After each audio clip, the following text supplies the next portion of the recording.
Olá, povo católico. A seita dos adventistas do sétimo dia, com certeza algum católico já deve ter ouvido de pessoas que seguem essa falsa doutrina, acusar como sempre, né? Eles adoram acusar. Os inimigos de Deus vivem de acusar a igreja de Deus. Acusar a Igreja Católica de fraudar o dia de descanso de sábado para domingo, já que no Decálogo está escrito no terceiro mandamento originalmente: lembra-te de santificar o dia de sábado.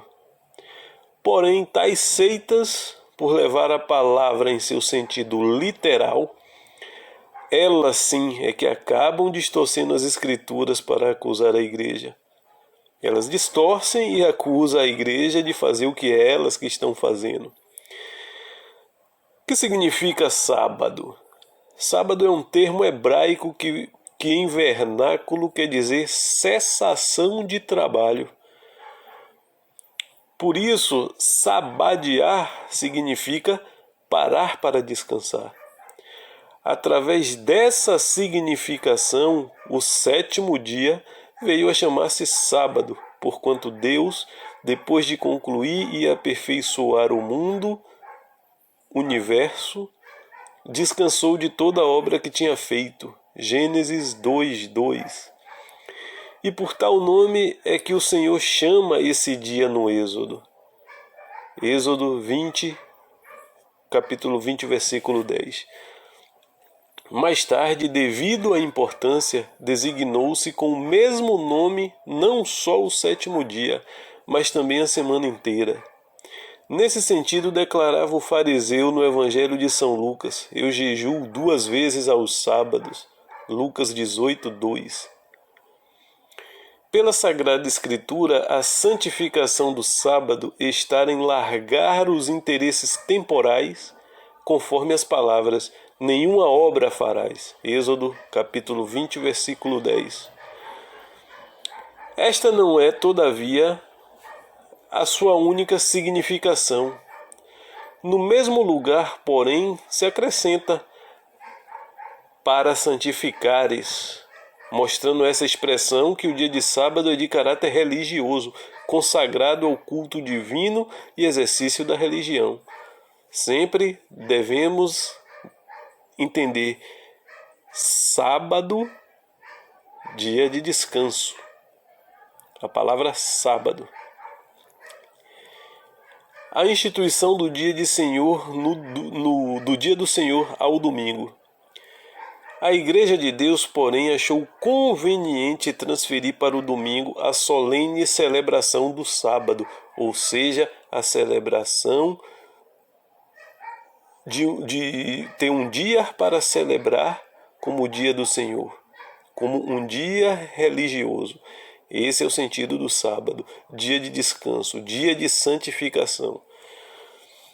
Assim como nesse dia começou a brilhar a luz para o mundo, como diz Gênesis capítulo 1, versículo 3, assim também nossas vidas foi retirada das trevas para a luz em virtude da ressurreição de nosso Salvador, realizada naquele mesmo dia, e que nos franqueou os umbrais da vida eterna. Por isso quiseram os apóstolos fosse esse dia chamado domingo, dia do Senhor, do latim dies dominicus. Tem muita gente que tenta aí também enganar a história, dizendo que o dia de domingo a igreja tirou, que é o dia do Deus Sol lá dos pagãos, que a igreja estava cultuando o Deus Sol dos pagãos, porque domingo significa Sunday, dia do sol. Então é mais outra enganação que muitos católicos podem acabar caindo, e aqui a gente já está advertindo. Domingo significa dia do Senhor, que vem da expressão latina dies dominicus. Nada de Deus Sol, de qualquer outro culto pagão. Daí vem o domingo. O texto dos Atos dos Apóstolos lê-se que os cristãos se reuniam, e a gente já vê na própria Bíblia que os cristãos já se reuniam para o culto no primeiro dia da semana. No primeiro dia da semana, tendo-nos nós reunidos para a fração do pão, olha aí já a celebração da Eucaristia, Atos dos Apóstolos, capítulo 20, versículo 7. No Apocalipse, São João já menciona o dia do Senhor, Apocalipse 1, capítulo 1, versículo 10. E o apóstolo determina que se façam as coletas no primeiro dia após o sábado. Primeiro livro de Coríntios, capítulo 16, versículo 2. E qual é o dia depois do sábado? O domingo. Isso já nos dá a entender que se santificava o dia de domingo. Outra coisa muito interessante que os que seguem seitas não entendem, né? Eles não entendem que o Antigo Testamento é uma fase provisória da religião. É uma fase não é uma fase definitiva, é uma fase de preparo, é um caminho percorrido para se chegar ao destino final. Ou seja, se é um caminho percorrido, todo o caminho percorrido ele é transitório, ele não é definitivo.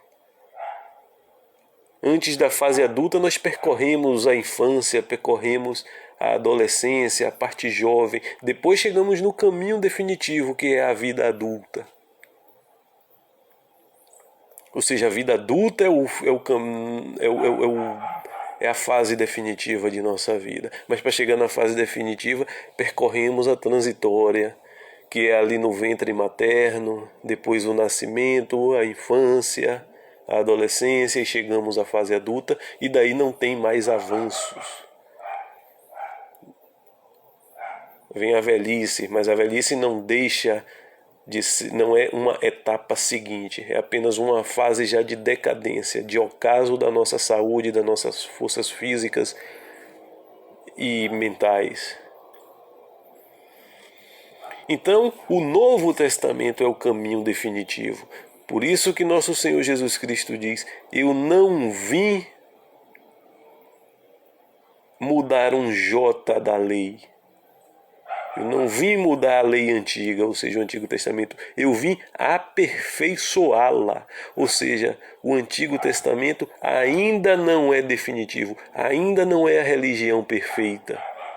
Por isso que Cristo fala: eu vim aperfeiçoar. Eu não vim mudar, eu vim aperfeiçoar. Ou seja, se veio aperfeiçoar, era porque as leis antigas ainda não eram perfeitas. E não eram perfeitas porque era um caminho ainda de transitoriedade que levava à perfeição, que é a chegada de nosso Senhor Jesus Cristo.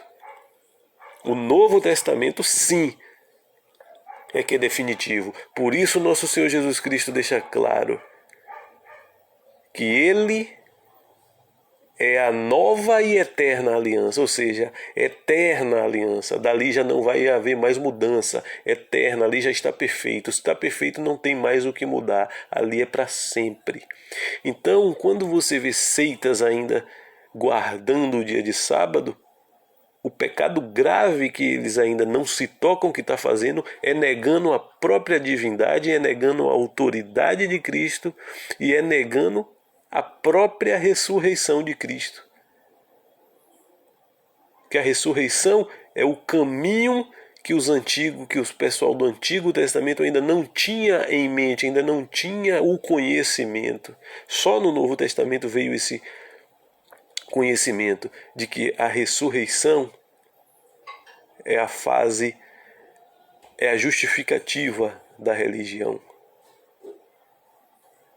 Então quem segue dia de sábado nada mais está fazendo do que negando a perfeição de Cristo, negando o próprio Novo Testamento. Exatamente o que fazem o povo que crucificou Jesus Cristo, os judeus.